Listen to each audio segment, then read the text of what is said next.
Programa Rio Preto em Ação. Na comunicação, Tiago Navegante. Notícias, informações, esporte, denúncias, políticas. Rio Preto em Ação. Na comunicação, Tiago Navegante.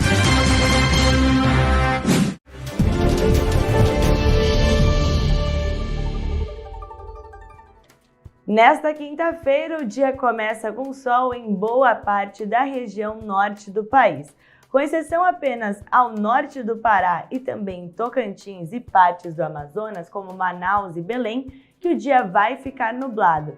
Na maior parte dessa região, as pancadas de chuva vão acontecer no final da tarde. E as temperaturas devem variar entre 23 graus em Palmas, Belém, Macapá, até a máxima de 30 graus em Porto Velho e 32 em Boa Vista. Conectar as casas à rede de esgoto disponível na cidade tem impacto direto no meio ambiente e em setores como a saúde. Uma pesquisa do Banco Nacional de Desenvolvimento Econômico e Social revela que 80% das doenças e 65% das internações hospitalares estão ligadas à falta de saneamento básico. Para transformar esse cenário, Manaus é a cidade que mais avançou em água tratada nos últimos anos. O foco da Águas de Manaus é se aproximar ainda mais da população manauara. O fato de falar de saneamento, transferir o conhecimento da importância do saneamento, está no nosso DNA. Hoje é um dos nossos focos e nós vamos estar muito presente na vida das pessoas, nas comunidades, nos fóruns, na educação, para falar de saneamento e a consequência positiva que ele traz. A ligação da rede de esgoto na sua casa ou no seu estabelecimento comercial traz qualidade de vida não só para você, mas para toda a comunidade. Vivenciar uma nova realidade na área de saneamento básico depende de alguns fatores. É necessário investir mais nos serviços públicos de tratamento de esgoto e contar com o apoio da população. Você deixar de lançar aquele esgoto ali perto da sua casa, dos seus vizinhos, na sua comunidade, está deixando de proliferar vetores que levam doenças. E as doenças hídricas vinculadas a esgoto são várias. Você está combatendo isso, porque você está conectando a sua residência, seu esgoto, a uma rede que vai levar para uma estação de tratamento. Não é só para a saúde que a conexão com a rede de esgoto traz benefícios. A retirada do esgoto a céu aberto também afeta a valorização dos imóveis. À medida que a cidade vai crescendo e a cobertura também, imóveis localizados em áreas periféricas que passam a ter acesso à conexão podem valorizar até 30%. Você conectar e usar essa infraestrutura, aí sim você também, além da saúde preventiva, está melhorando o meio ambiente. E aí toda a valorização imobiliária acompanha. Você tem aí a valorização de lugares até 30%, a média de 15% e 20%. Então você está gerando uma valorização do seu imóvel que é um benefício para a sua família. Um terceiro e importante benefício da conexão com a rede de esgotamento sanitário é o impacto no meio ambiente. Ao invés de esgoto, água tratada é jogada nos igarapés da cidade. É água limpa devolvida à natureza. Manaus tem 800 quilômetros de redes coletoras interligadas com 76 estações de tratamento. O trabalho para ampliar a cobertura de esgoto, atualmente de 26%, vai seguir a todo vapor nos próximos anos. Aos 17 anos, Luiz Nogueira alcançou a nota máxima na redação do Exame Nacional do Ensino Médio. Ele tirou 1000 na prova. Também passou no vestibular da Universidade do Estado do Amazonas. Fazia redação praticamente toda semana. Estudei muito. Mas, claro, equilibrando, tanto a rotina de estudos como também o período de lazer, que é necessário para todos nós. Não tem como você conseguir um resultado desse sem cuidar de você também. O resultado do exame, que permite o ingresso em universidades, já está disponível neste site. Segundo o Instituto Nacional de Estudos e Pesquisas Educacionais, INEP, em 2022, mais de 2,5 milhões de estudantes realizaram a prova em todo o país. O professor do Luiz deu dicas de como garantir uma boa redação. Por incrível que pareça, não tente adivinhar o tema. Você tem que estar pronto para qualquer tema. Tem que estar preocupado com a estrutura, em fazer os parágrafos, em fazer 4 parágrafos ali de introdução, fazer uma proposta de intervenção que resolva o problema que está sendo apresentado. E essa dica eu acho que é maior, porque o aluno às vezes perde o foco quando ele tentar adivinhar o tema. Ele tem que se preparar para qualquer tema, essa aqui é a verdade.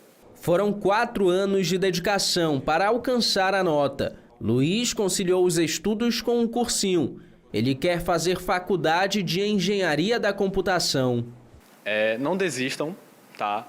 Claro que o caminho não é fácil, né? Tem muitos obstáculos, mas eu acho que a melhor parte de tudo é você superar eles e não desistir.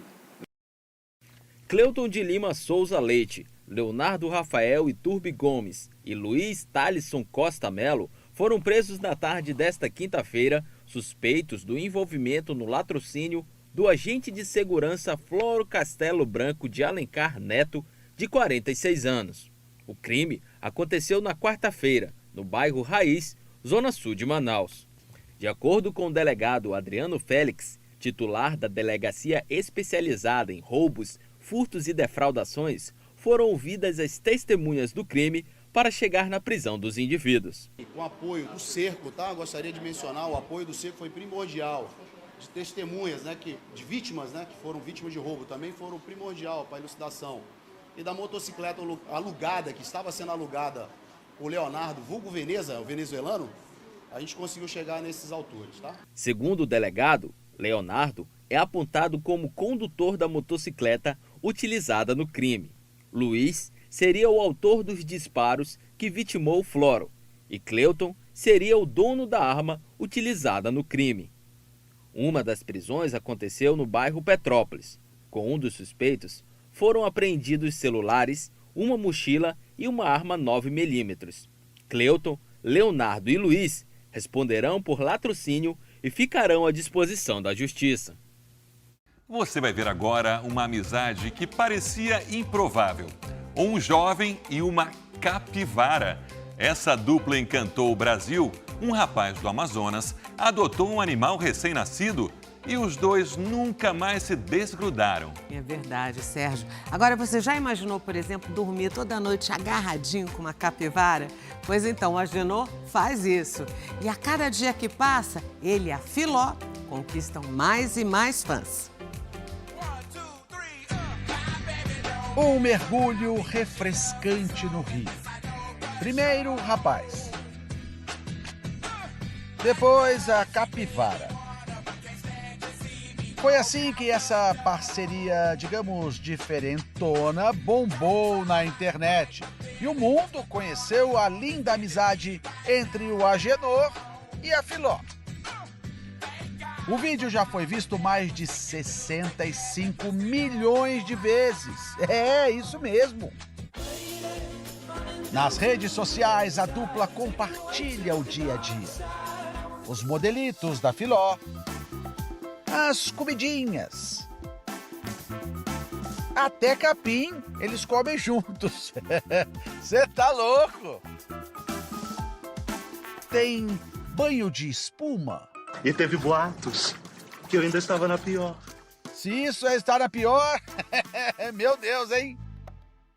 Os dois são tão grudinhos que conversam num idioma que só eles entendem, tá? Gente, olha o barulhinho que ela faz.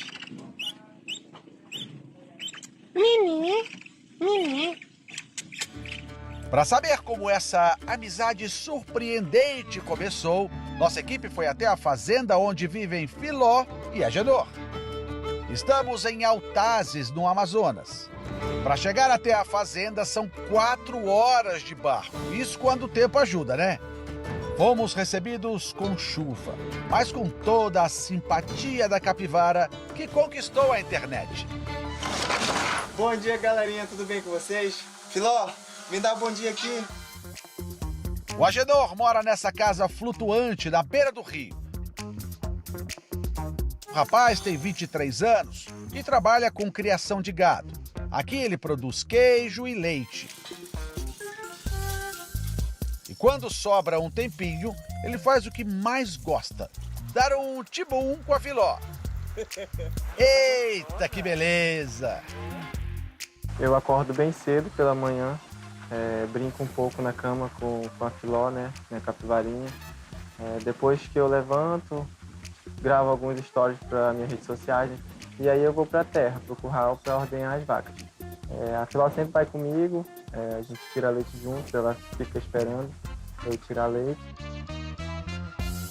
A Filó ainda é um bebê, tem só 5 meses de vida, gente. Ô, Agenor, conta pra gente, como surgiu essa amizade?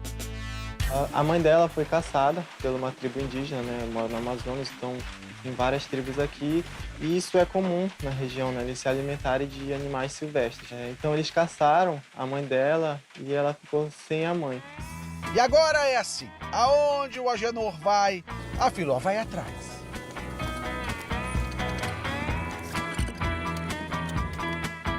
E é esse grude até na hora de dormir. Nossa equipe acompanhou esse momento especial.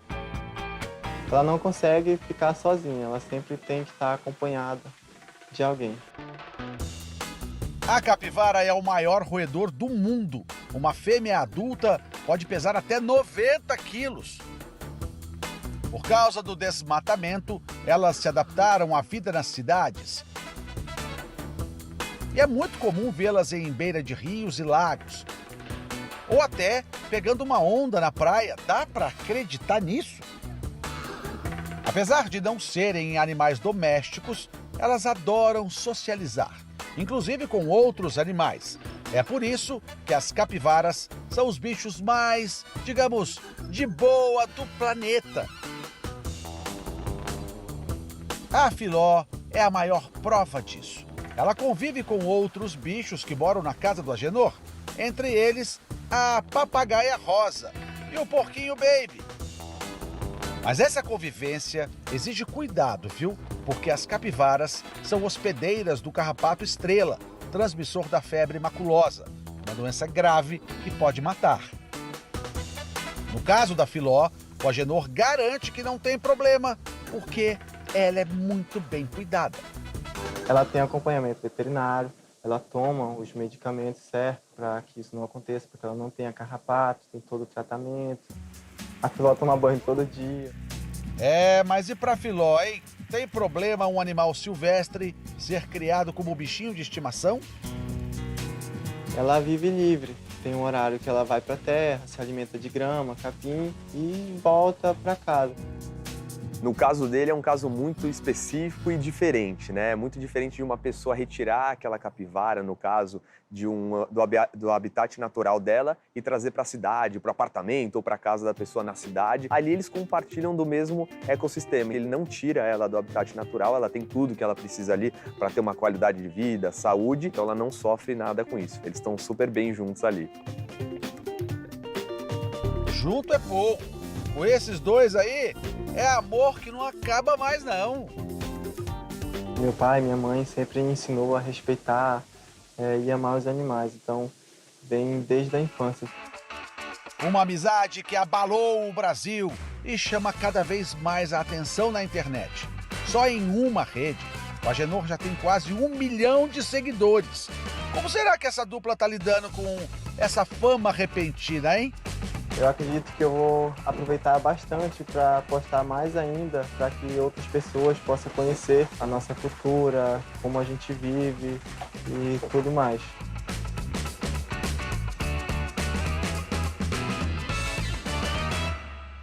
O termo Yanomami, na língua dessa tribo, quer dizer seres humanos.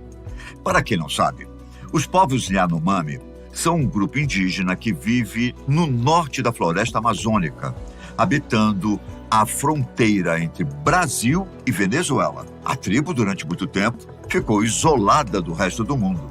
E o contato com a nossa sociedade deu-se, de certa forma, recentemente, pois só aconteceu no século XX. E não estamos falando de qualquer tribo. Os povos Yanomami reúnem indígenas Yanomai, Yanomami, Sanina e Ninan, conjunto que compõe um importante grupo linguístico, uma das 10 maiores etnias indígenas do nosso país. Em 2011, a população total dos Yanomami no Brasil e na Venezuela era estimada em cerca de 35 mil pessoas.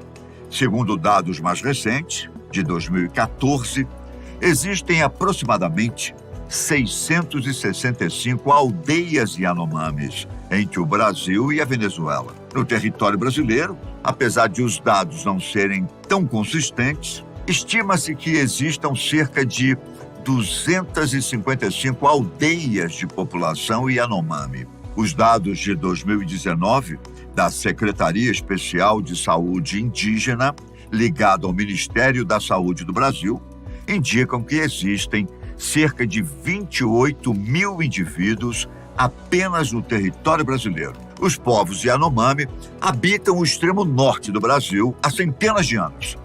Dizem que os primeiros indígenas desse grupo surgiram na região da Serra Parima, no Planalto das Guianas.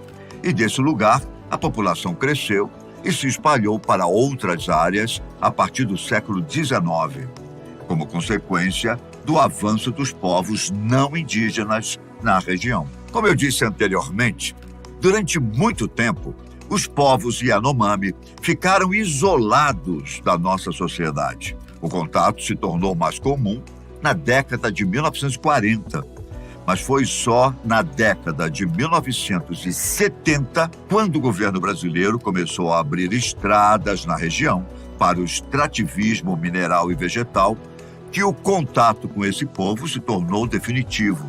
Foi nessa época, em 1977, para ser mais exato, que começou o processo de demarcação da terra indígena Yanomami, que só foi finalizado em 1992, estabelecendo, então, o território onde hoje vivem cerca de 28 mil indígenas.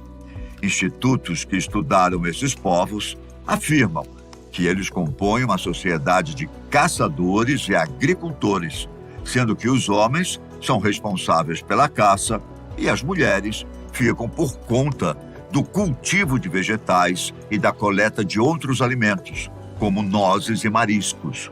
A caça costuma ser compartilhada com a comunidade, que geralmente é formada pela família e por amigos do caçador, mas também acontece de caçadores compartilharem a caça entre si. Vale lembrar que, apesar de existirem essas pré-definições das funções, não existe uma hierarquia propriamente dita. Eles se organizam em diferentes comunidades, que seguem suas próprias regras determinadas por meio de um consenso. Ou seja, cada comunidade segue o que é melhor para o coletivo, mas há uma comunicação entre cada unidade autônoma.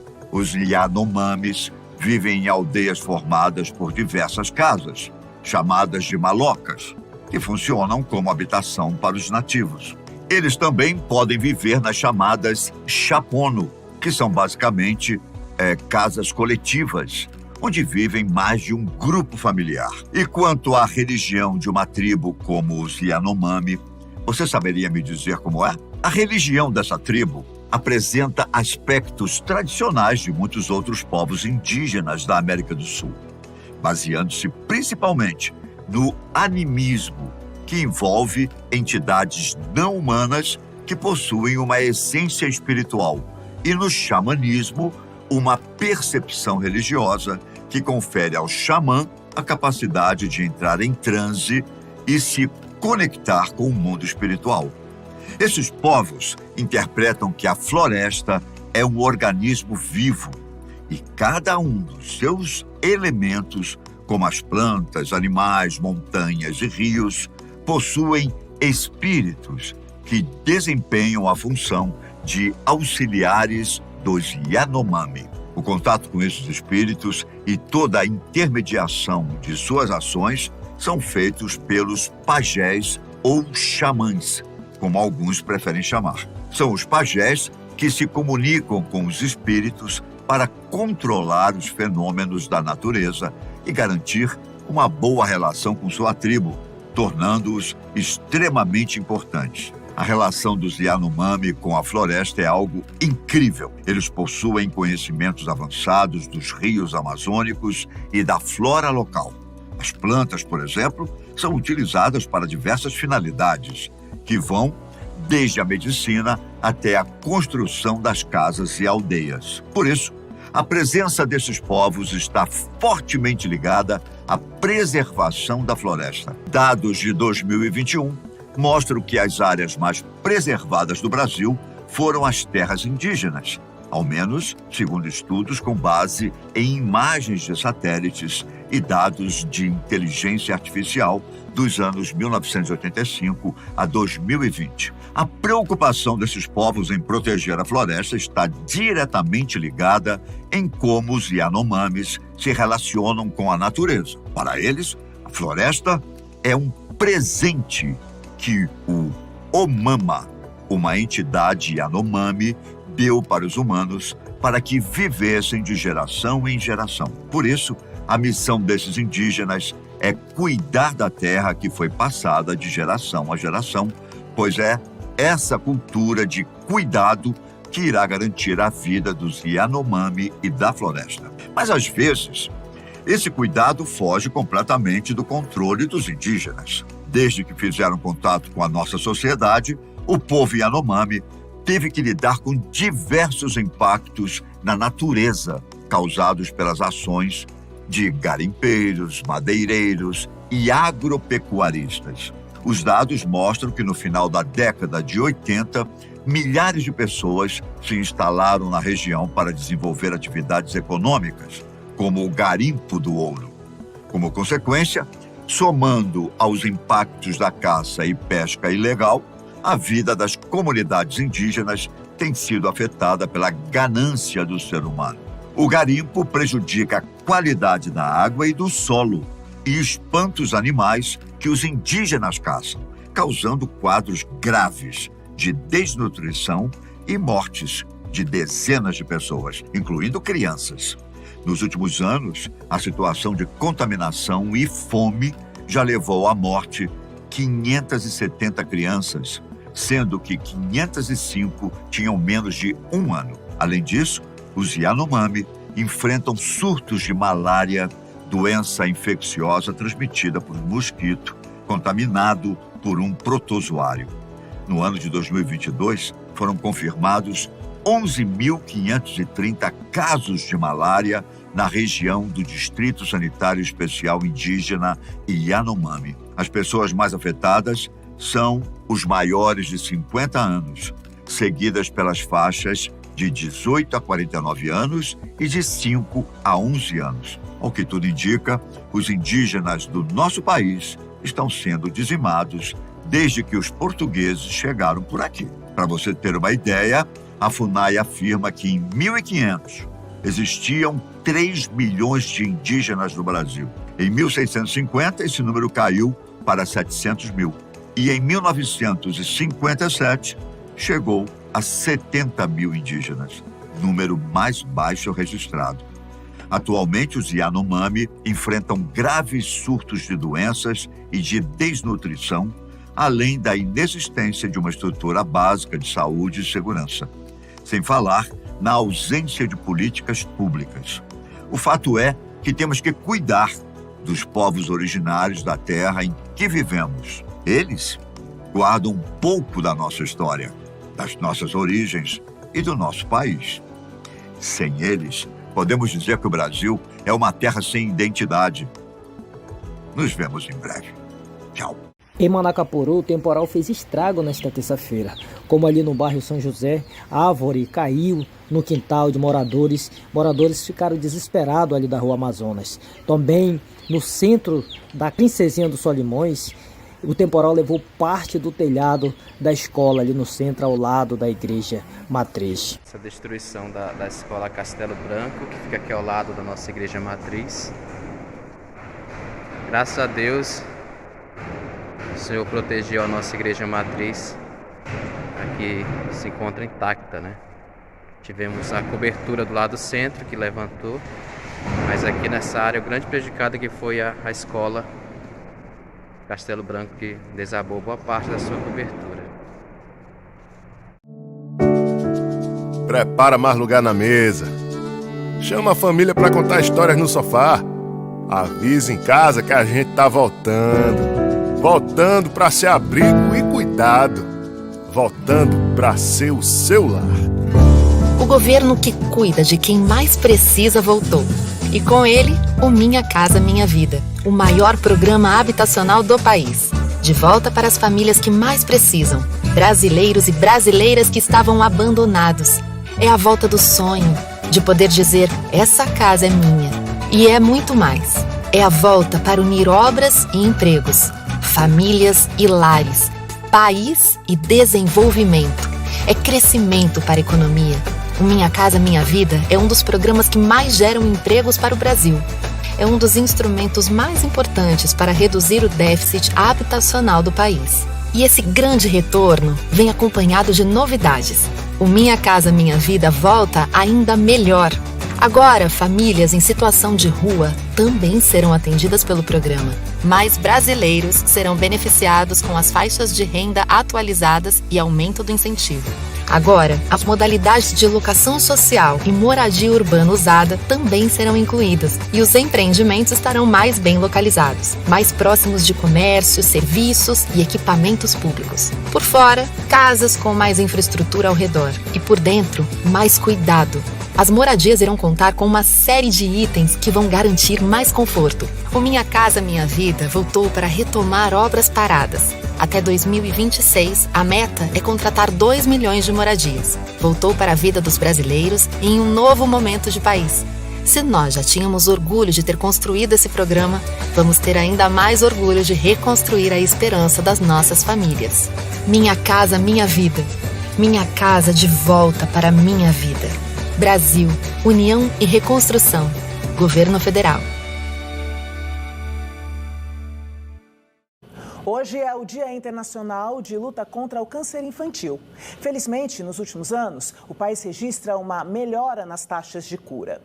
A evolução dos tratamentos com imunoterapia e terapias-alvo, além de novos medicamentos, tem mudado o prognóstico. Mas o diagnóstico precoce segue sendo o principal fator de sucesso. Pois é, sobre os principais cânceres que acometem as crianças, os sintomas, a evolução dos tratamentos e o represamento durante a pandemia, eu conversei com a oncologista pediátrica do Hospital Pequeno Príncipe, Alejandra Adriana Cardoso de Castro. O câncer infantil, ele tem uma predominância semelhante em todos os estados, né, em todas as regiões do país. Em termos numéricos, a gente tem uma dificuldade de citar números no Brasil, devido a não ser notificado da mesma forma que em outros países, como por exemplo Estados Unidos, mas a gente percebe que é uma incidência que vem aumentando progressivamente ao longo do tempo, não só no Brasil, como no mundo todo, né? Então, por isso, a importância de divulgar como vocês estão fazendo hoje. E quais são os fatores que poderiam explicar esse aumento na incidência? Essa é a pergunta de R$1 milhão. A gente não tem ainda claro isso, o porquê, né? Mas de fato é algo que está acontecendo. Diferentemente de adultos, em que a pessoa fuma, bebe, come inadequadamente, como você mencionou, no câncer infantil isso não tem relação, porque a criança ainda não teve tempo suficiente para se expor a esses fatores de risco, né? Para desenvolver o câncer. Então, realmente, existem uma pequena porcentagem dos pacientes em que existem síndromes genéticas associadas a câncer, mas a grande maioria deles a gente não consegue estabelecer o fator precipitante para o desenvolvimento da neoplasia. Então, realmente, por isso eu brinquei que é a pergunta de R$1 milhão, porque ainda é uma pergunta sem resposta na oncologia pediátrica. Quais são os principais tipos? Em primeiro lugar, as leucemias, né, o principal câncer da infância, seguido pelos tumores de sistema nervoso central e pelos linfomas, né? Existem vários tipos de leucemia, vários tipos de tumores do sistema nervoso central e vários tipos de linfoma, mas quando a gente agrupa, essa é a principal prevalência deles. Doutora, e quais são... a gente sabe que o diagnóstico precoce em todos os tipos de câncer aumenta muito a chance de cura. No câncer infantil, isso também é verdade? Sim, isso também é verdade. Pacientes que chegam em estadios iniciais têm uma resposta e uma taxa de cura melhor do que os pacientes que chegam já em estadios avançados, né, com metástases disseminadas, apesar de que em alguns tumores infantis, apesar de ter metástases, de ser um estadio avançado, isso não é igual à maioria dos cânceres de adulto, que já é uma taxa muito baixa de cura. Então, o câncer infantil, como ele tem uma grande agressividade, em pouco tempo de evolução você pode ter cânceres muito avançados, alguns deles continuam tendo boas chances de cura, apesar disso. Só que, claro, sempre é melhor chegar nos estadios iniciais, sempre que possível, então por isso é importante ter atenção aos sinais e sintomas. E sobre a cura, doutora? Felizmente, as chances de cura no câncer infantil vêm aumentando progressivamente ao longo das décadas, né? Isso graças à melhor compreensão da doença, maior disponibilidade de medicações, cada vez mais surgem terapias novas que nos ajudam nesse tratamento. Então, felizmente, o cenário é muito positivo. Eu espero que chegue um dia que a gente consiga alcançar taxas de cura para todos os pacientes, de 100% para todos os pacientes, né? Mas, apesar disso ainda não ser a realidade, as taxas de cura, no geral, quando a gente faz uma média dos pacientes, felizmente é muito boa, podendo chegar a cerca de 80%. Finalmente, doutora, quais são, então, os sintomas aos quais as famílias devem prestar muita atenção? Isso varia de neoplasia para neoplasia, mas principalmente, né, as manchas roxas pelo corpo, a palidez súbita, perda de peso, aumento de volume abdominal, dor de cabeça que vai piorando progressivamente, que tem dificuldade de melhora com analgésico, que causa despertar noturno das crianças, ou que a criança já acorda com dor de cabeça, com náuseas e vômitos matinais, aquele sinal do flash, né? Então, o branquinho no olho, quando a gente tira foto ao invés do reflexo vermelho, apatia, né? Quando você vê que a sua criança, ela realmente não está dentro do normal, o normal é criança brincando, criança correndo, pulando, fazendo bagunça, né? Aquela criança que fica mais apática, mais no cantinho, isso é um sinal de alarme. Então é importante divulgar isso. A gente ainda, infelizmente, muita gente não sabe que câncer pode acontecer em crianças, né? Então, por isso a importância da divulgação e por isso eu agradeço também. Olá, hoje é quarta-feira, 15 de fevereiro. Eu sou Luciano Falbo, falo do Estúdio C do portal acritica.com e esse é o tema do dia. A enfermagem brasileira está mobilizada para que o novo piso salarial da categoria seja executado. Ontem, na Assembleia Legislativa do Amazonas, dezenas de profissionais se reuniram pedindo o apoio dos deputados estaduais para destravar a questão. A lei que fixa o salário mínimo de R$ 4.750 para enfermeiros da rede pública e privada foi aprovada e sancionada no ano passado. O valor serve ainda de referência para o cálculo mínimo salarial de técnicos de enfermagem, auxiliares e parteiras. Mas, em setembro de 2022, o Supremo Tribunal Federal suspendeu a aplicação da lei, atendendo a um pedido da Confederação Nacional de Saúde, Hospitais e Estabelecimentos de Serviço. A entidade defende que o novo piso é insustentável e escancarou que a lei do piso foi aprovada sem o estudo prévio de impacto. O Congresso, em resposta, aprovou uma PEC apontando a origem dos recursos no caso da rede pública. No entanto, a decisão liminar está mantida até que o governo federal edite uma medida provisória regulamentando a fonte de pagamento.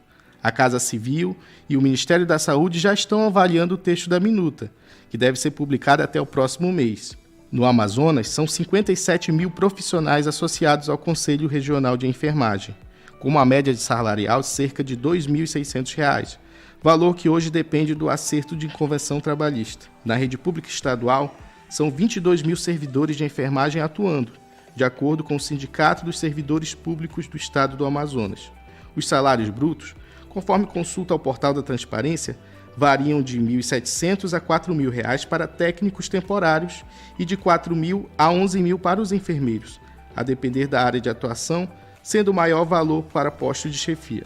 Outros milhares de profissionais atuam em cooperativas e em empresas terceirizadas que prestam serviços para o Estado, e o restante em hospitais privados. O impacto financeiro total do novo piso ainda não foi totalmente mensurado, tanto no setor público quanto no privado. A Confederação Nacional dos Municípios estima que só as 62 prefeituras do Amazonas terão que desembolsar 45 milhões a mais por ano para cobrir o novo custo. A presidenta do Sindicato da Saúde Privada do Estado do Amazonas, Graciete Mouzinho, diz que insustentável é a situação a qual muitos dos profissionais da enfermagem estão submetidos hoje. Ela afirma que, se a medida provisória não for publicada até a primeira semana de março para destravar o pagamento, a categoria entrará em greve nacional. Nós temos que ir para a luta porque nós sabemos que muitos empresários nessa pandemia enriqueceram. Nós adoecemos, hoje sequelados, fazemos acompanhamento, mas os empresários estão super ricos, porque cada procedimento que era feito nesses hospitais públicos, os valores eram altíssimos. E a nossa vinda aqui é para pedir apoio dos nossos deputados, né, nessa medida provisória, porque é merecedor esse piso salarial, para quem tanto sofreu e para quem ainda sofre até hoje. Nós merecemos esse piso, ganhamos muito pouco pelo que fazemos, trabalhamos sob pressão, a gente vive sobre ameaça. Hoje, com esse piso salarial, mudaram até os horários de muito trabalhador. Fizeram os nossos profissionais pedir a conta de outros locais para ficar somente no hospital, ganhando 1.560, 1.700, 1.900, depende do valor da insalubridade. Então isso é muito pouco para sustentar a família. E se nós conseguimos um piso que foi votado a lei, que tem a fonte de custeio e que se mantém suspenso, então a enfermagem resolveu se unir para que essa medida provisória saia com urgência, que nós queremos urgência nisso. Caso não aconteça, até dia 10 de março, nós vamos lançar o indicativo de greve e essa greve vai ser nível nacional. O nosso país vai parar. Então, 30% vai ficar no hospital e 70% vai parar. Nós vamos comunicar todos os hospitais, os órgãos competentes, mas a greve vai acontecer, porque nós não aguentamos mais. A enfermeira Jocely Souza, que trabalha no Hospital Adriano Jorge e esteve ontem na Assembleia Legislativa, relata que, após o ápice da pandemia de Covid-19, a categoria ficou esquecida. Os profissionais apelam para que o governo do estado e as prefeituras se antecipem e promovam o pagamento do piso. O piso salarial já é uma luta de mais de 30 anos da enfermagem e a enfermagem precisa ter um piso salarial para que ela possa ter o mínimo de dignidade possível para a sobrevivência. Nós da enfermagem lutamos durante a pandemia. A enfermagem brasileira foi uma das que mais morreu durante a pandemia. Isso a mídia não conta, isso o povo não sabe. Nós morremos muito em prol da enfermagem, em prol da nossa sobrevivência e nós queremos valorização. Porque há 30 anos que se fala sobre essa PL, há 30 anos que se fala sobre as 30 horas e nada é feito.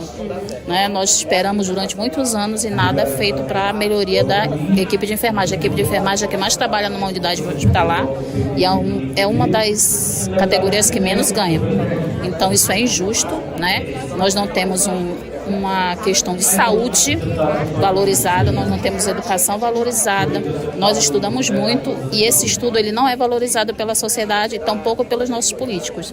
E é por isso que a gente vem lutando, porque depois da pandemia também, durante a pandemia a enfermagem foi valorizada e agora após a pandemia ela foi meio que esquecida. Então nós estamos aqui para dizer que nós estamos na luta durante todos esses anos e nós precisamos ser valorizados. Não é justo a enfermagem estar passando necessidade. Não tem dinheiro para condução, não tem dinheiro para alimentação, não tem dinheiro para educação, não tem dinheiro para questão da saúde também. Nós somos largados, então nós queremos.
Olá, hoje é terça-feira, 14 de fevereiro.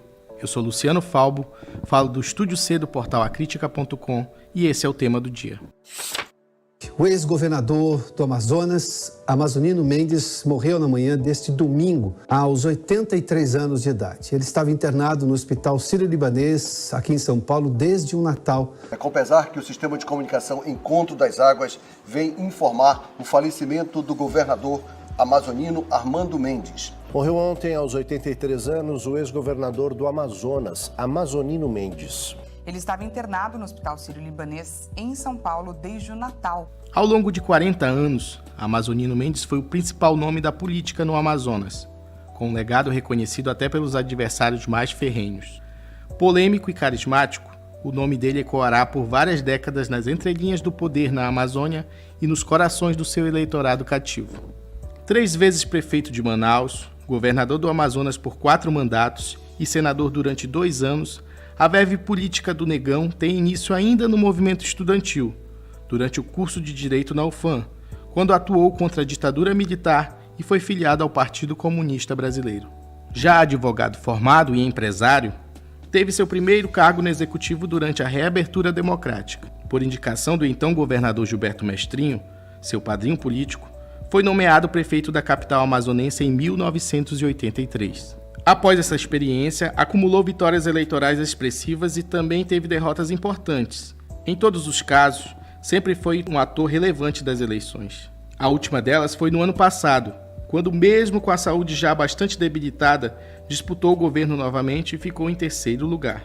Nascido em Erunepé, Amazonino sempre exaltou o fato de ser um caboclo do interior. Fez disso sua marca, uma marca já definida em seu nome. Criador do Bumbódromo, da UEA e de grandes hospitais, ele também criou sua própria escola política, de onde surgiram nomes como Eduardo Braga, Alfredo Nascimento, José Melo e Omar Aziz. Dos adversários de sempre, como Serafim Corrêa, Heron Bezerra e Wilson Lima, ganhou o respeito.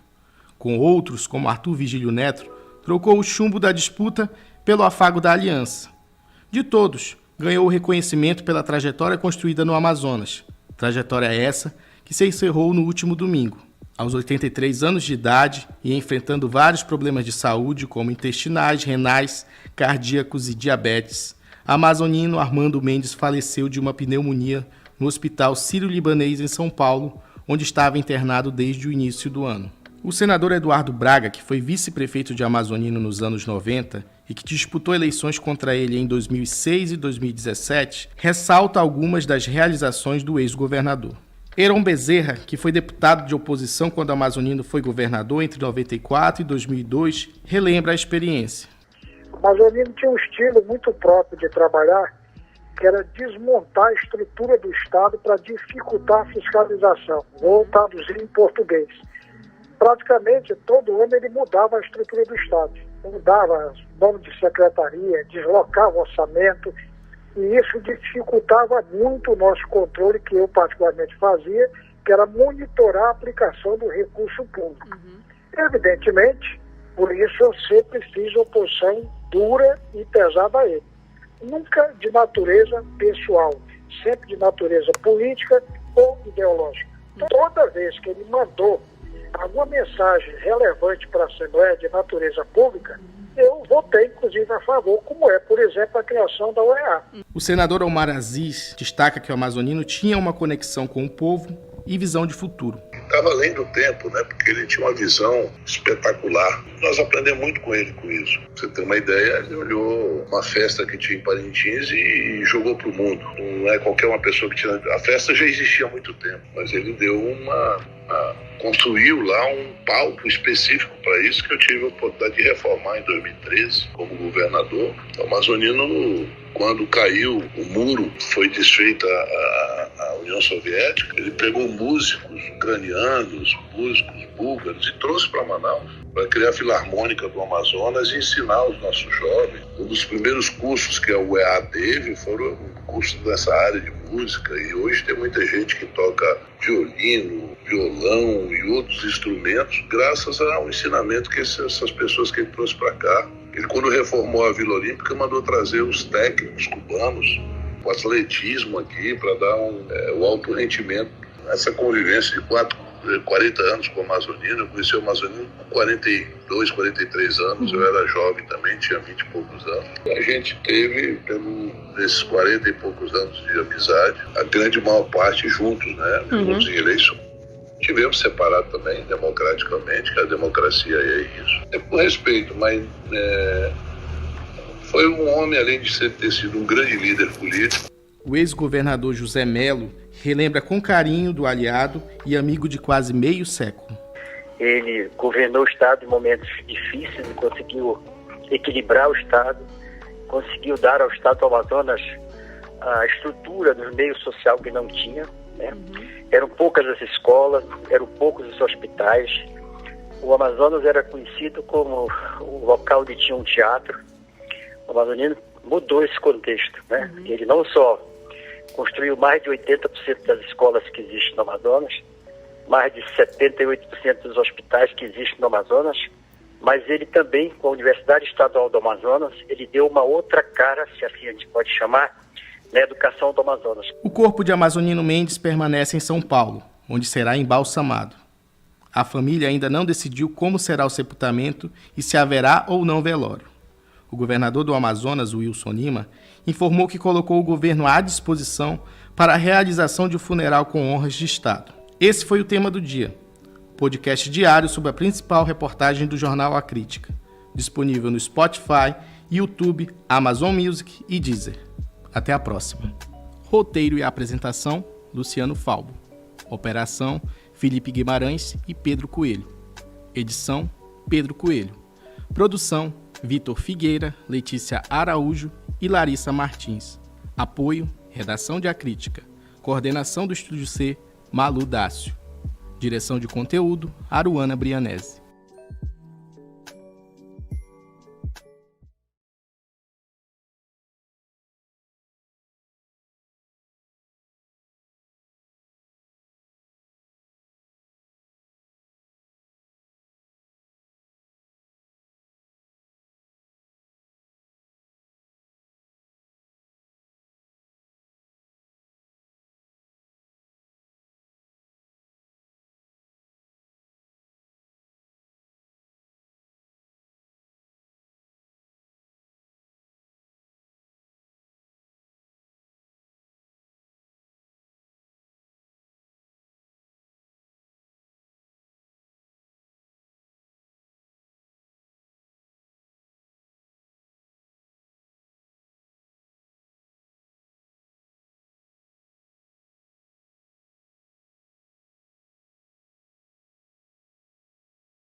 Tô sem rumo na minha vida, feito canoa sem quilha. Só tem carinha de samba, mas agita quando dança. Como é que é? Deles, sou seu fã.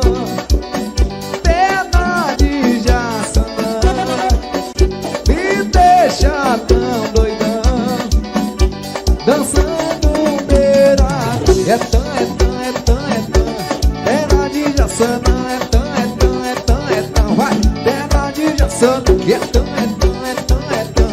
Bernardinho Santa, vai, Bernardinho Santa, que é ao vivo. É um som do Amazonas.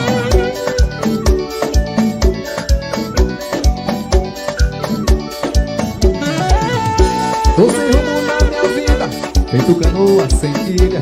Só tem carinha de santa, mas agita quando dança. Como é que é? Delícia, sou seu fã. Verdade, alô meu amigo Will, aquele abraço. Me deixa tão doidão, dançando beira. É tão, verdade já santa. Vai, verdade já santa. É tão, verdade já santa. Ele gastou com o meu cartão de débito que ele usou, ele pintou, bordou. O senhor já caiu em algum golpe? Já, e perdi 11 mil reais. Não podia sair, não podia... Estava preso ali, né? É calamidade mesmo. Alimentação vencida, medicamento vencido. Precária a situação dos idosos no local. Eu fiquei muito abalada quando eu me encontrei com ele, eu chorei demais. Não é possível morrer 7 pessoas dentro de uma casa e ficar por isso mesmo. Queria falar pra ela, por que ela fez isso? Porque nós entregou pra ela, ele vivo. Em momento algum eu falei pra eles que eles estavam hospedados lá numa clínica clandestina. O Brasil não está preparado para a velhice. Violência contra idosos. No Repórter Record, investigação.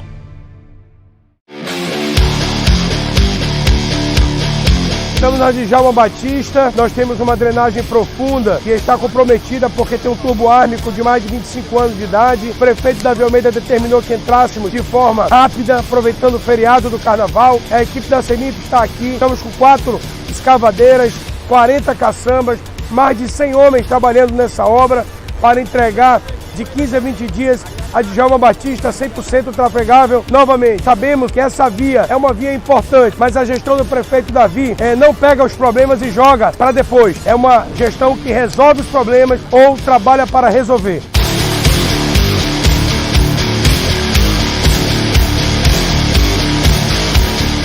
Atenção para essa denúncia que eu trago agora. Médicas de um hospital público debocharam da dor de 2 crianças que estavam sendo atendidas na emergência, tá? E eu quero saber o que aconteceram com essas 2. Primeiro o vídeo, vamos ouvir. Essas crianças gritando, isso mesmo, parece sendo exorcizada. Fia, e aí, tu que vai suturar essas crianças gritando, isso mesmo, parece sendo exorcizada. Fia. Ô, gente, o que elas estão dizendo? Essas crianças gritando. Ela está se referindo, né, às crianças que estão gritando de dor.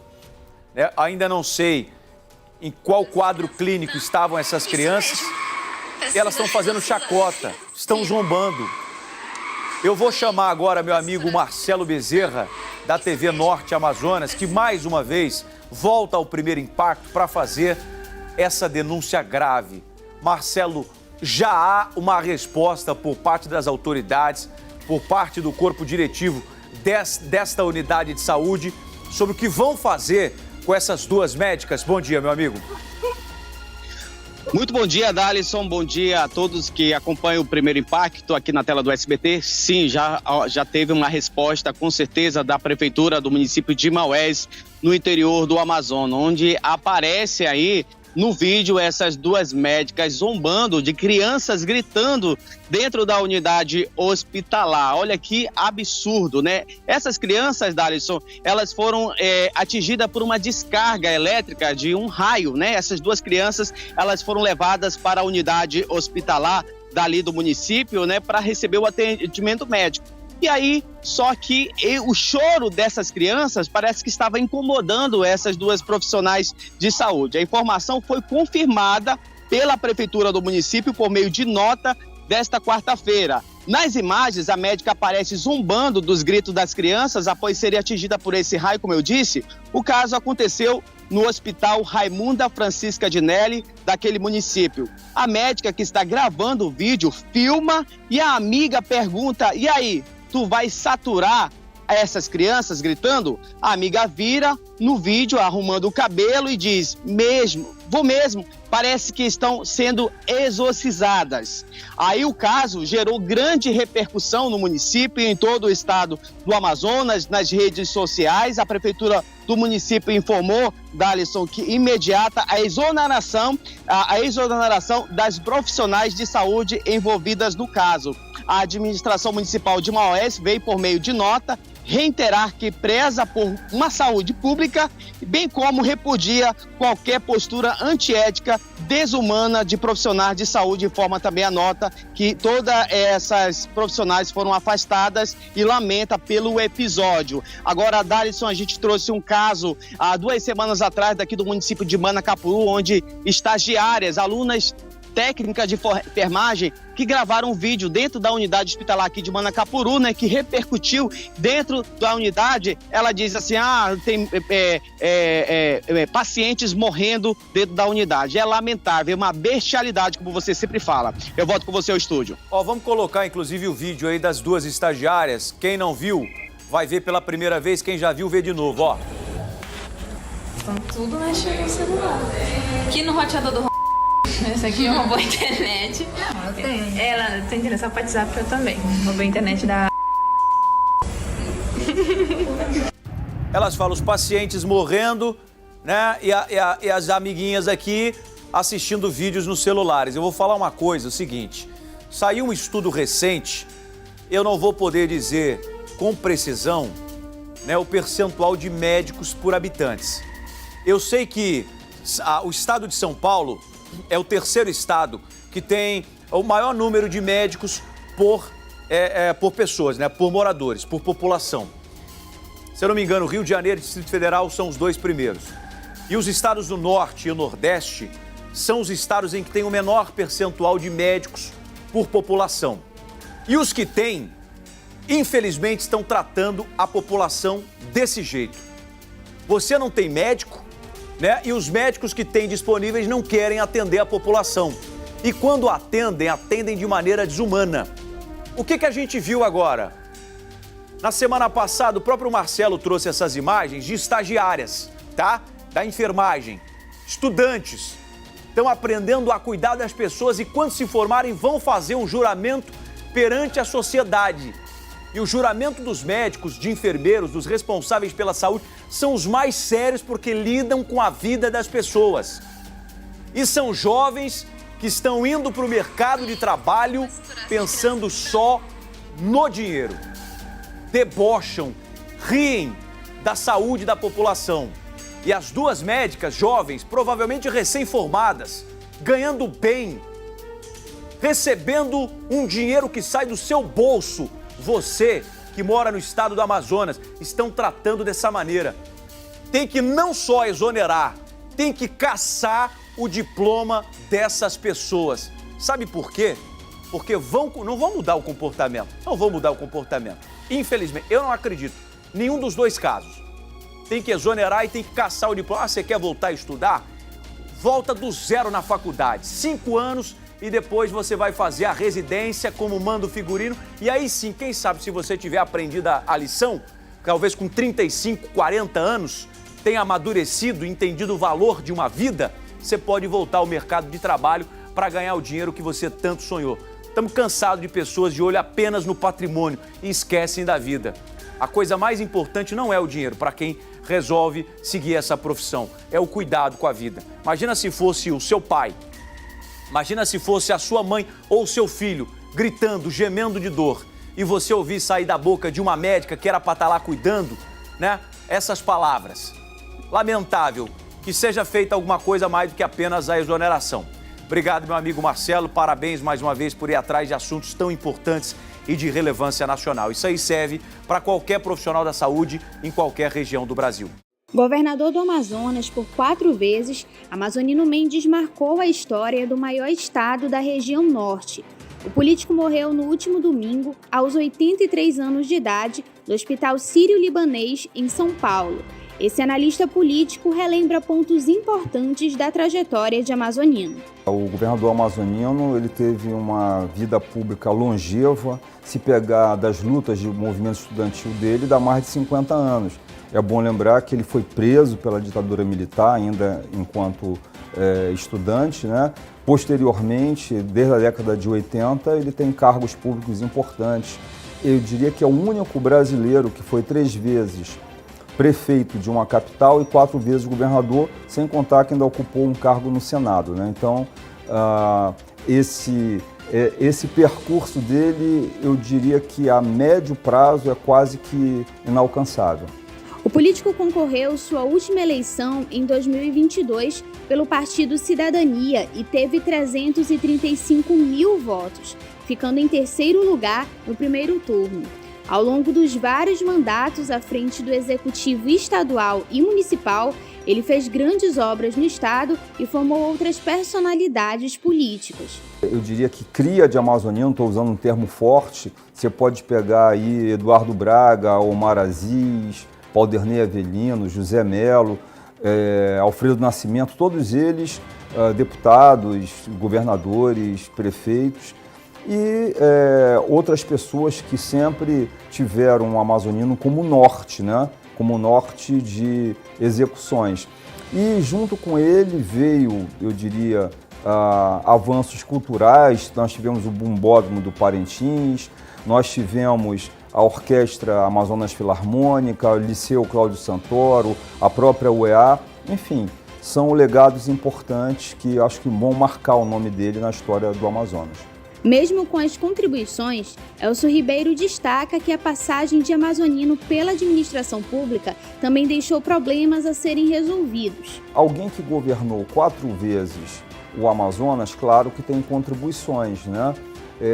O que eu costumo dizer é que o nosso estado ainda é repleto de mazelas, ainda tem um IDH muito baixo, os nossos irmãos interioranos continuam ainda num percurso muito duro, né? E eu espero que isso os próximos governantes consigam sanar. Com essa longa trajetória, o Negão, como também era chamado, conquistou a simpatia de muitos eleitores. Agora, os admiradores poderão dar adeus ao político no Teatro Amazonas, onde será realizado o velório do ex-governador a partir das 17 horas desta quinta-feira, até amanhã do próximo sábado.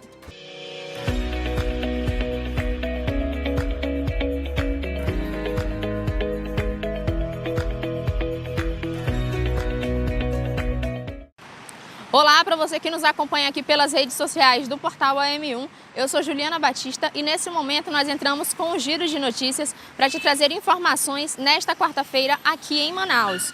O Ministério Público do Amazonas instaurou 4 inquéritos civis para apurar a falta de serviços básicos de infraestrutura que prejudicam moradores nas zonas leste, sul e norte de Manaus. Os inquéritos foram publicados no Diário Oficial do MP.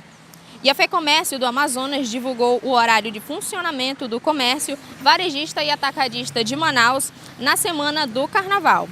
E o Cine Manaus está ofertando 194 vagas de emprego em várias áreas de atuação nesta quarta-feira, de 8 às 4 horas da tarde. Para participar da seleção ou receber orientação, os candidatos devem comparecer a um dos postos do Cine Manaus. Para você ter mais informações, continue nos acompanhando pelas nossas redes sociais. Juliana Batista para o Portal AM1, informação com qualidade.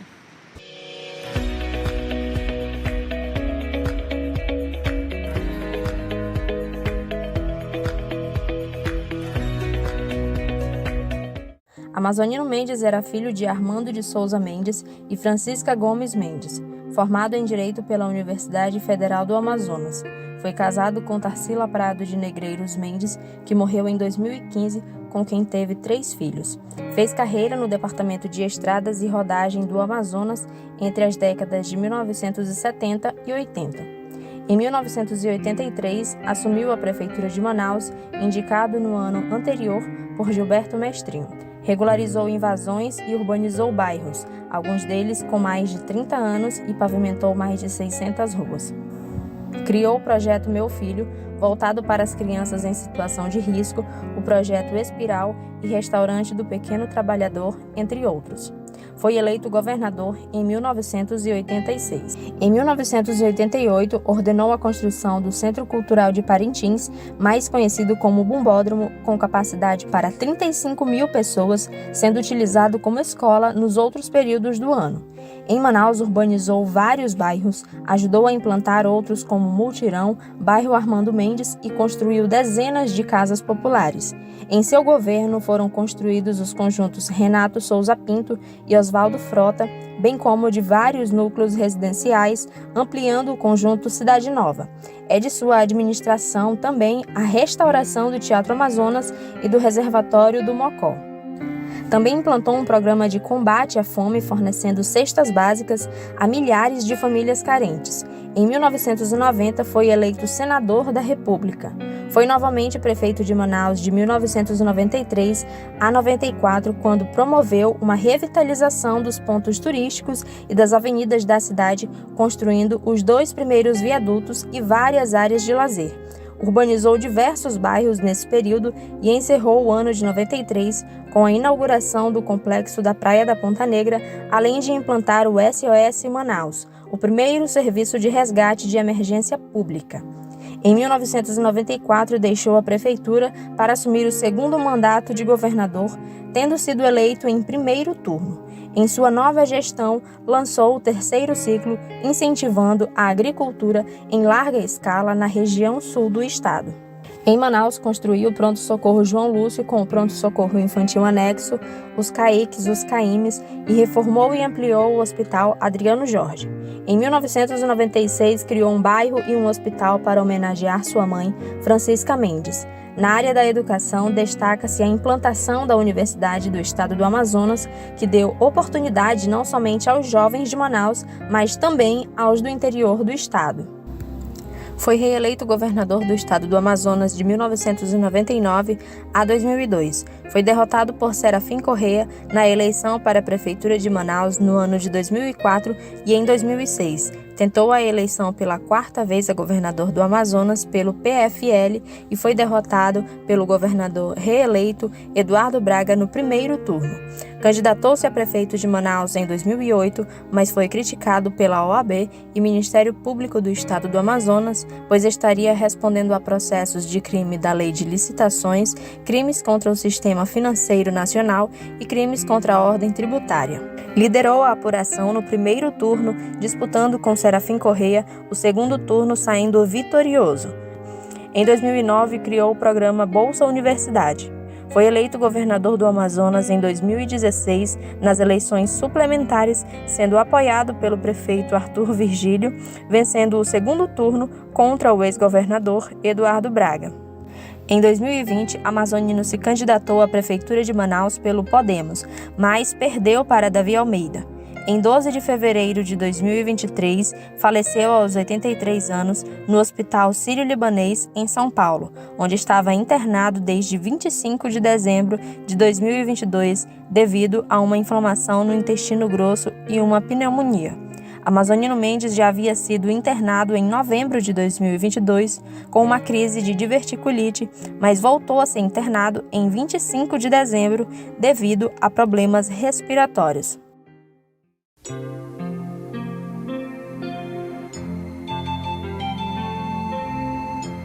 Era sempre com o tradicional chapéu Panamá e no jipe aberto que o negão se mantinha assim, perto do povo que o elegeu por inúmeras vezes. Nos braços do rio, velho canoeiro vai, já vai canoeiro.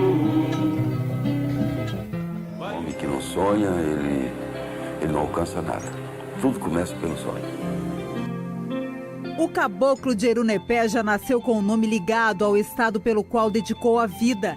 Amazonino Armando Mendes nasceu no dia 16 de novembro de 1939.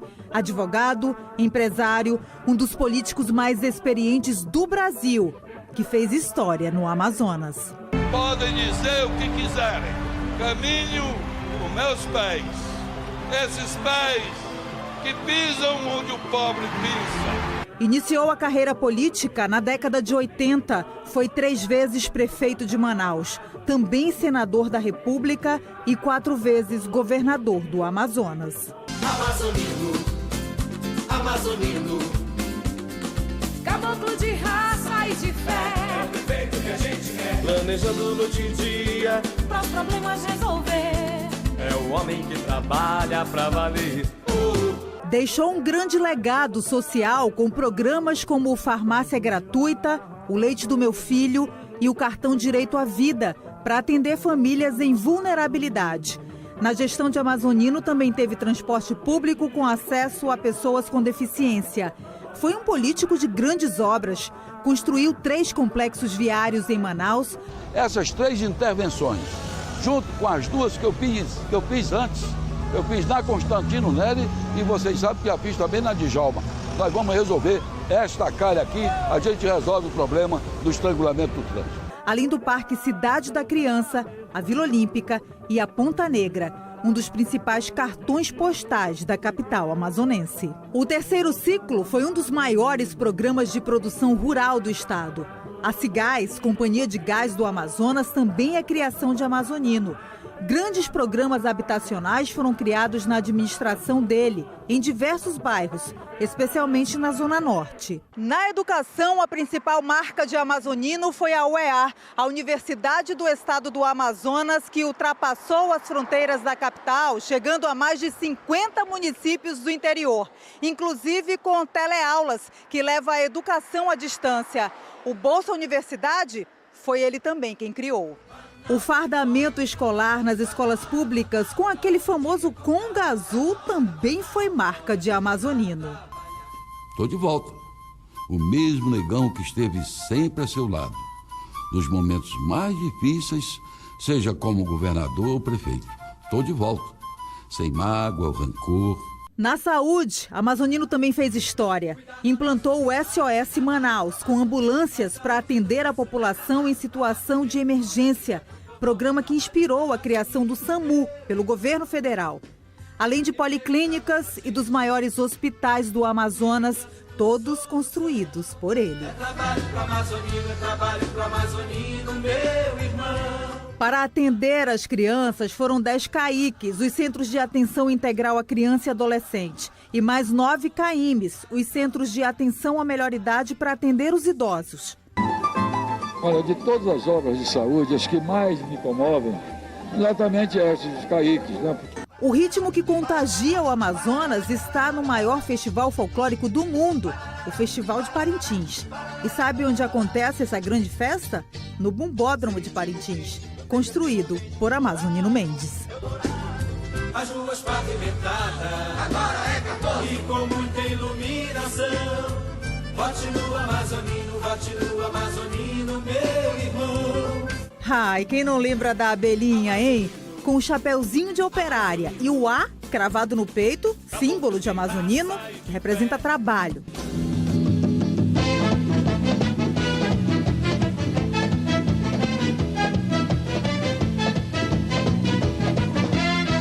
Tá na alma, tá no sangue de um homem o seu destino. Amazonino, Amazonino, caminhando com a gente sob a graça do divino. Amazonino, Amazonino. Logo após a última campanha política, como candidato a governador do estado, Amazonino Mendes, visivelmente debilitado, foi internado no Hospital Sírio-Libanês em São Paulo. Desde novembro do ano passado, ele combatia um quadro de pneumonia, além de complicações do diabetes. No dia 12 de fevereiro de 2023, Amazonino Mendes não resistiu. Por volta das 9 da manhã de domingo, foi anunciada a morte do ex-governador. Amazonino Mendes foi casado com Tarsila Prado de Negreiros Mendes. Era pai de 3 filhos, Armando, Lívia e Cristina Mendes. Mas fez do Amazonas a sua família e o seu legado. Vai em paz, negão. É um sacrifício. Mas é um sacrifício, amado, querido. O amazonino não se sente governador. O amazonino se sente um escravo do povo. Sou canoeiro, canoeiro vai. Eu sou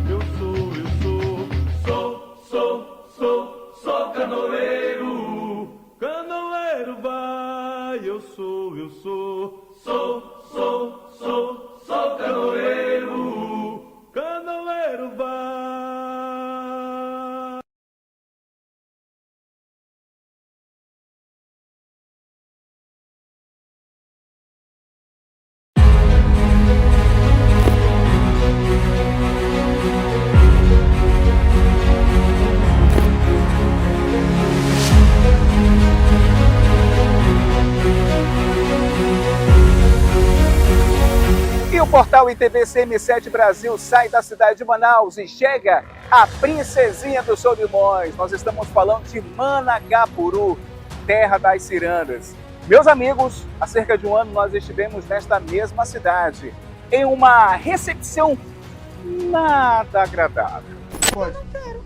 Por que você não quer? É um direito meu de não querer. Mas a senhora está como diretora do hospital. Por isso mesmo. Tem que uma resposta à sociedade. Só pode fazer isso pra mim?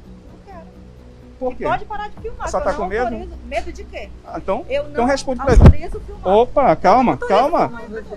Não, pera lá, diretora. Por que a senhora... Mas nós estamos de volta para acompanhar e ver de perto o que foi solucionado de lá para cá. E o melhor, ouvir a população, os verdadeiros donos da tradicional caneta. Esta caneta que realmente soluciona todos os problemas de uma cidade. Será que esses problemas aumentaram, diminuíram, foram solucionados? É o que nós vamos ver a partir de agora. Aqui nós estamos nessa guerra aqui há mais de 5 anos já, aqui nessa rua aqui.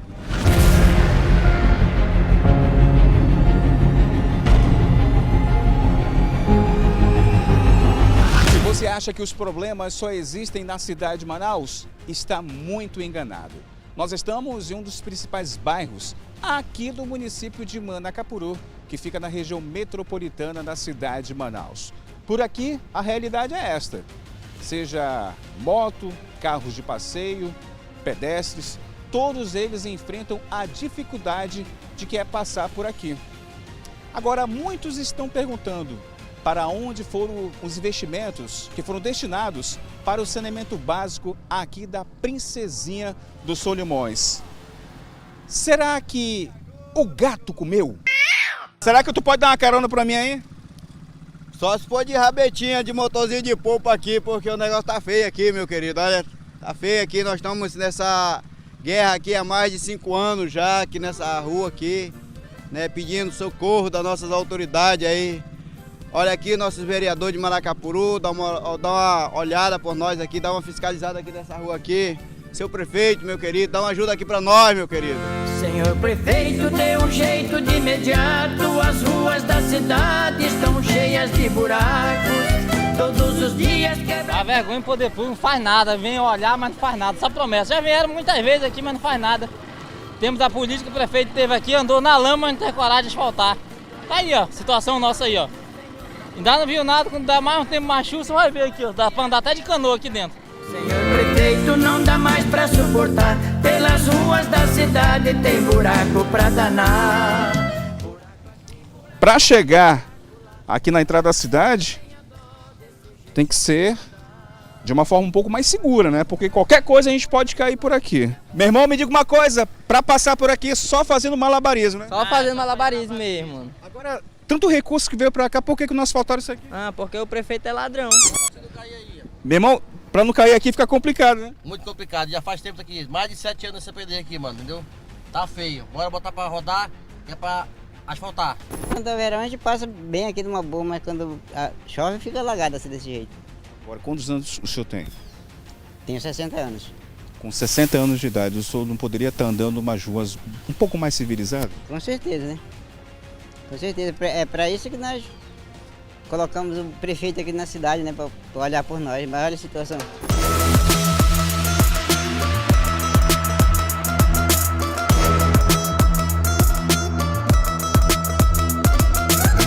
Assim como na maioria dos países, no Brasil, a situação do lixo é bastante preocupante. Só para você ter uma ideia, de acordo com dados do Trata Brasil, mais de 35 milhões de brasileiros não têm sequer ao serviço de saneamento.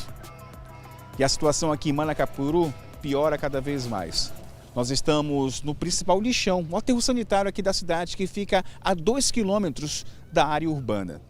Por aqui, o lixo é descartado de todas as formas, poluindo Igarapé e deixando muitos moradores preocupados com relação à saúde pública aqui do município.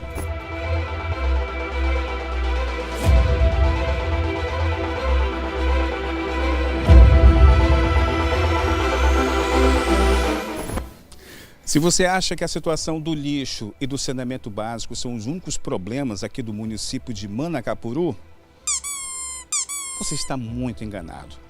Quando se trata de saúde pública, aí que a situação piora cada vez mais. Nós estamos aqui no bairro de São Francisco, em uma oficina que é a única credenciada para dar suporte às ambulâncias aqui do município. E nós nos deparamos com 1, 2, 3 ambulâncias totalmente paradas. Falamos ainda há pouco com os proprietários desta oficina.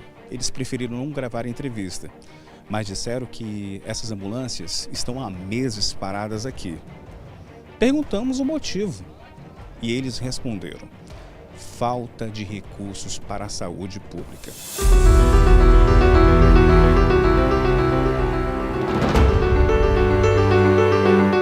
Aí nós estamos questionando: para onde foram os investimentos da área da Covid-19 para o município de Manacapuru? Enquanto isso, as ambulâncias estão aqui, totalmente danificadas, pegando chuva, pegando sol. Enquanto isso, a linda princesinha dos Solimões pede socorro.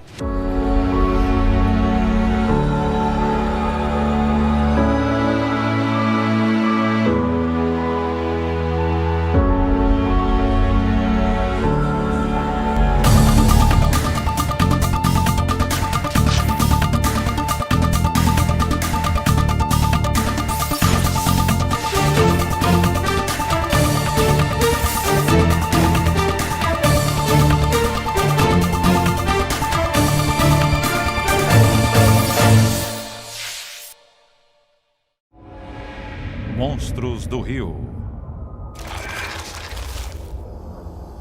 Piranha.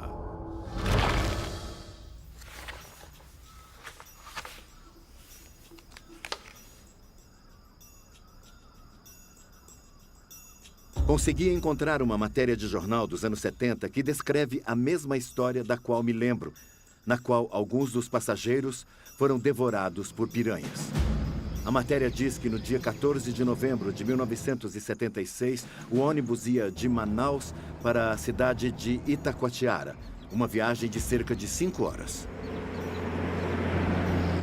Após viajar durante a madrugada, o ônibus caiu dentro de um afluente do Amazonas, matando 39 passageiros. O jornal também cita o nome de um sobrevivente, Dirceu Araújo.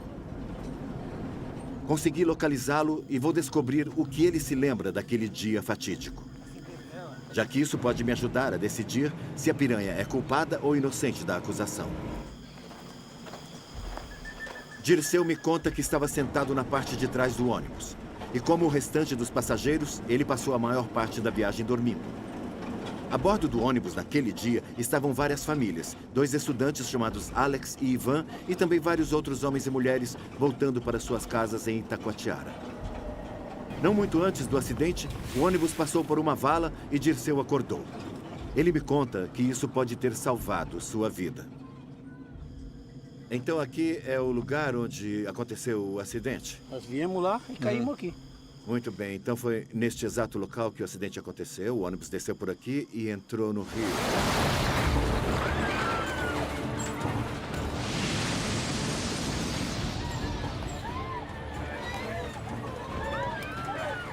No minuto, tudo estava normal. No minuto seguinte, o ônibus estava na água. Tinha gente chorando, gritando, muito desespero. Aí foi que eu fui no corredor, tá todo mundo lá querendo sair naquela porta. Tinha gente na parte da frente do ônibus puxando a porta para abri-la. E ele está dizendo que aquele tipo de porta só abria se você empurrasse. Aí a água começou a entrar. E nesse momento ele voltou para o lugar onde estava sentado. Aí eu vi o pé dele e peguei ele. Tinha um menino lá tentando quebrar a janela. Então Dirceu viu o pé do garoto saindo por um buraco da janela. Ele viu o pé e o acompanhou e conseguiu sair do ônibus pelo mesmo buraco. 39 pessoas continuaram presas no ônibus e não sobreviveram. No pânico da fuga, Dirceu não se lembra de ver nenhuma piranha. Então, ninguém sabe quanto tempo demorou para as piranhas atacarem depois que o ônibus afundou.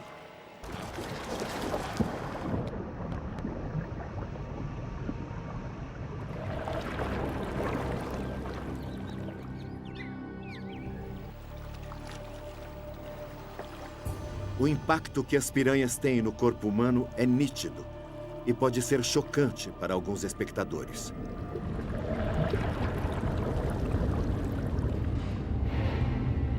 Essas imagens horríveis de casos recentes que chegaram ao necrotério da cidade de Manaus mostram o que uma piranha é capaz de fazer e o tipo de ferimentos que ela causa. A parte exterior da carne e o tecido mole são devorados primeiro.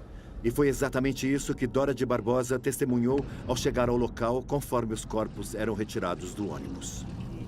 Eu gostava na época, né? Eu estava apaixonada por ele. Também tinha um rapaz chamado Ivan, de quem ela gostava muito. Ele era seu amor de infância e também estava entre as vítimas. E ela disse que por causa disso era muito difícil para ela falar sobre este caso. Mas, como resultado, ela disse que precisou sair da cidade por um tempo por causa das memórias que aquele lugar trazia. Como os testemunhos sobre o acidente com o ônibus, as fotos no necrotério não deixam dúvida sobre os horrores que as piranhas podem infligir ao corpo humano. Mas como o acidente aconteceu há 30 anos, é impossível saber se as vítimas morreram dos ferimentos causados pelas piranhas ou se já estavam mortas quando foram atacadas. Sabemos que elas ficaram presas dentro do ônibus. Havia sangue na água e os passageiros foram devorados por piranhas. Mas as piranhas atacaram e comeram suas vítimas ainda vivas ou elas apenas se banquetearam nos corpos daqueles que já tinham se afogado? Embora eu tenha confirmado minha história do ônibus, o caso das piranhas continua em julgamento. O mecânico Jorge Erison Peixoto Silva, de 43 anos, conhecido como Black, foi preso pelos policiais da Delegacia Especializada em Roubos e Furtos de Veículos. Segundo a Polícia Civil, o mecânico foi preso no Tarumã, zona oeste de Manaus, suspeito de adulterar veículos. 4 carros foram apreendidos e o suspeito responde ainda por roubo e homicídio. A ação começou em janeiro, a investigação primeiro sobre os furtos, porque aconteceu furtos de veículos, sempre em marcas específicas como Gol e Saveiro, onde eles faziam ligações diretas. Ele nega qualquer envolvimento no grupo criminoso, mas a gente sabe que eram veículos encomendados e ele fazia parte, a parte dele era adulterar e entregar de volta para o mesmo grupo criminoso para fazer a venda, né? A venda dos veículos e levar para outro município, os municípios do interior do estado. Recentemente a gente tentou prendê-lo semana passada, ele se envolveu num acidente de trânsito, em qual uma pessoa se acidentou porque ele bateu numa motocicleta. E ele foi preso na Avenida Turismo após uma perseguição também. A gente conseguiu ter êxito na prisão dele. Ele tem 3 mandados de prisão em aberto, todos preventiva. Agora a investigação continua para identificar quem atuava com o mecânico. Fala pessoal, a floresta amazônica é um local encantador, mas é o lar de animais exóticos e entre eles há predadores extremamente letais, como as rãs douradas, que possuem um veneno altamente perigoso, capaz de paralisar suas presas com apenas um toque, sucurês poderosas que esmagam suas caças, com seu corpo extremamente musculoso, e um animal pré-histórico que mede mais de 6 metros de comprimento. Mas não para por aí, pois há também os predadores silenciosos, como o peixe vampiro, que pode te pegar desprevenido bem na hora das necessidades. No vídeo de hoje, você vai descobrir por que a floresta amazônica é tão bizarra e quais seres estranhos habitam nesse lugar. Eu sou Hércules Souza e esse é o canal Tô Ligado. E no vídeo de hoje os convido a assistir Por que o Rio Amazonas Cria Monstros. Para iniciarmos esse vídeo, vamos começar com a onça pintada, que é o 3º maior felino do mundo, sendo superada apenas por leões e tigres. Quando o assunto é ferocidade e habilidades de ataque, esse animal se destaca, pois possui um estilo arrojado de caçar suas presas e costumam atacar o pescoço e a cabeça dos oponentes, destruindo crânios com sua mandíbula estupidamente forte. E outro detalhe surpreendente também são as patas poderosas, que contam com garras afiadas. Com o instinto caçador, esse predador sabe se esconder em meio à vegetação para atacar seus alvos de forma sorrateira e principalmente à noite, já que ele possui visão noturna.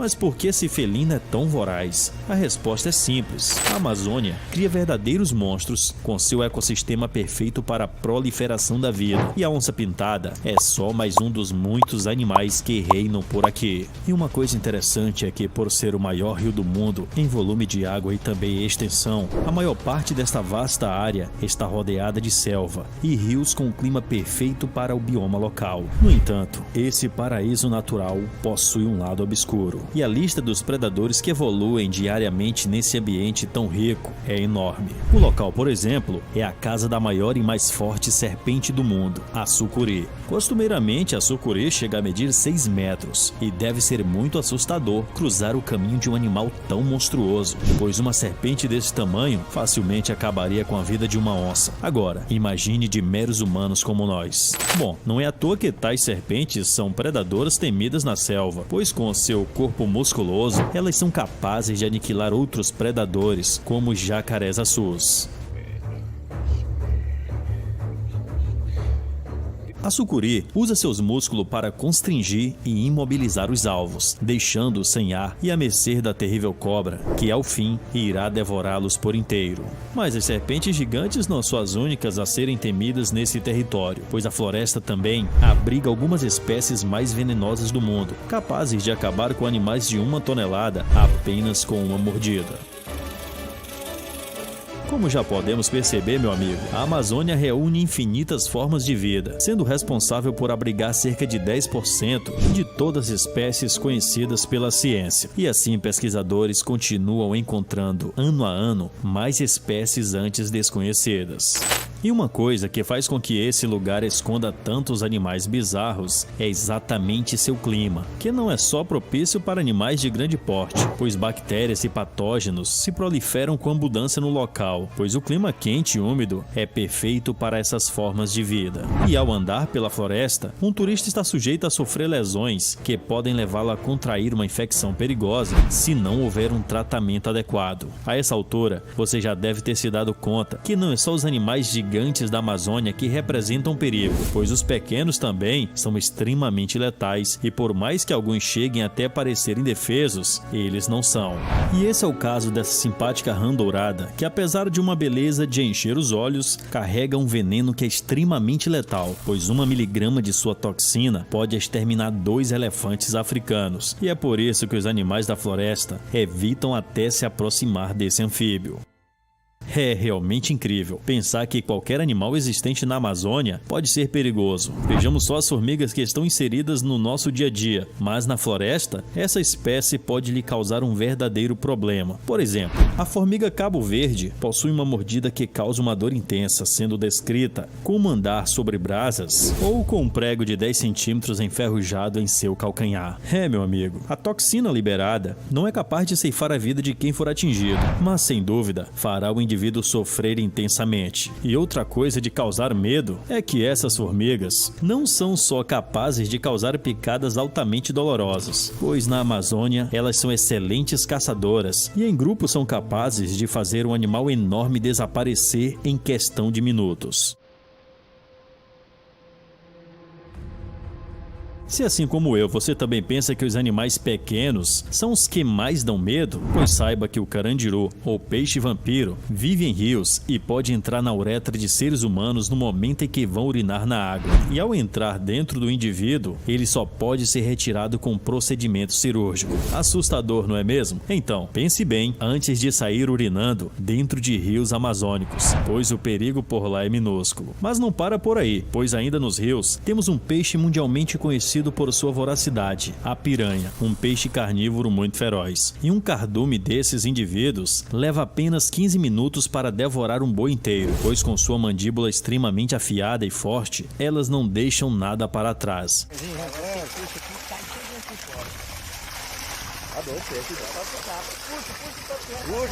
Mas todos os animais possuem inimigos, e o terror das piranhas são os pirarucus gigantes, um dos maiores peixes de água doce do mundo, que possui escamas duras que funcionam como uma armadura impenetrável. E para piorar a situação dos animais por ali, esse grande peixe é capaz de respirar fora d'água através de seu pulmão especial. Sem dúvida é um dos animais que as presas não querem passar por perto. E aqui nesse vídeo não poderia deixar de fora um dos animais mais temidos da natureza, os aracnídeos, que são aqueles que causam arrepios, e na Amazônia há uma vastidão imensa de espécies de aranhas venenosas. As armadeiras, por exemplo, são consideradas as mais perigosas do mundo, pois elas possuem um veneno que causa dor forte imediatamente no indivíduo picado. E para vocês terem uma ideia do perigo desse aracnídeo, o seu veneno é 2 vezes mais forte que a de uma viúva negra. Sendo assim, esse ser representa risco para todos os animais que cruzam seu caminho.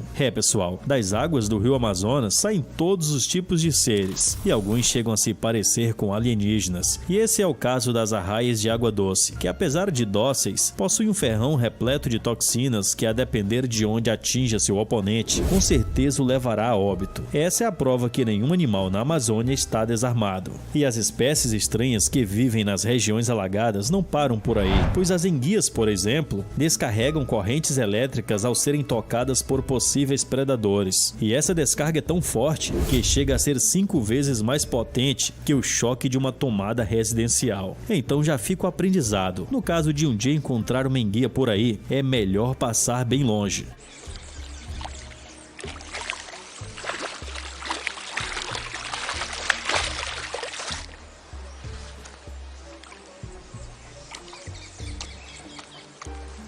E esse próximo animal aqui é, sem dúvida, um dos imperadores das regiões alagadas, o jacareaçu, que é considerado um dos maiores predadores da Amazônia, chegando a medir 6 metros de comprimento e possui uma mordida estupidamente forte, capaz de quebrar ossos ao meio. E ao contrário dos jacarés comuns, essa espécie não é nada tímida e parte para cima de quem bem entenderem. Eu me aproximo.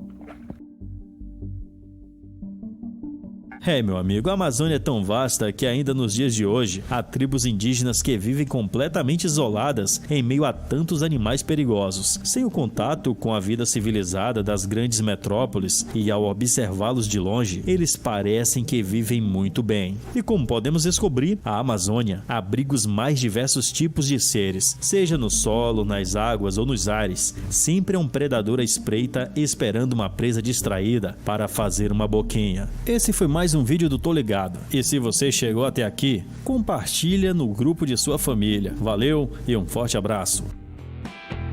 E aí, pessoal, chegamos ao final. E para mais vídeos interessantes como esse, é só clicar em uma dessas telinhas. Valeu, galera. Aguardo vocês no próximo vídeo.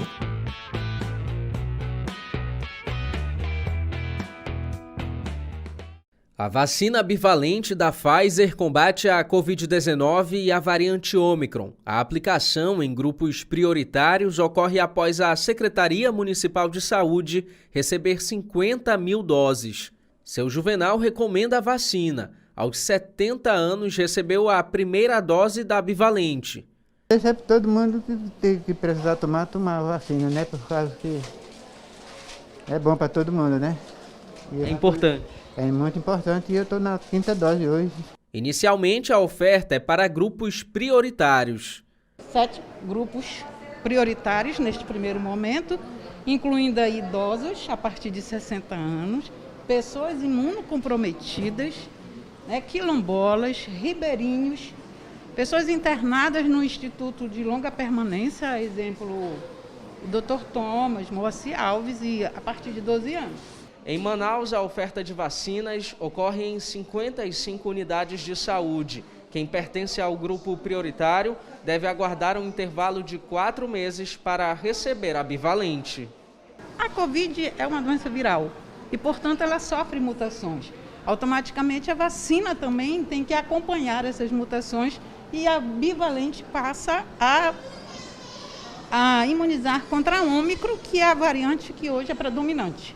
A tampa é cinza. Com a imunização é possível combater o vírus. Luciana está no 8º mês de gestação. Sim, tomei as vacinas também da Covid, tudo certinho. Aí estão fazendo acompanhamento da gravidez, tudo direitinho. Na UBS é necessário apresentar documento com foto e cartão de vacina.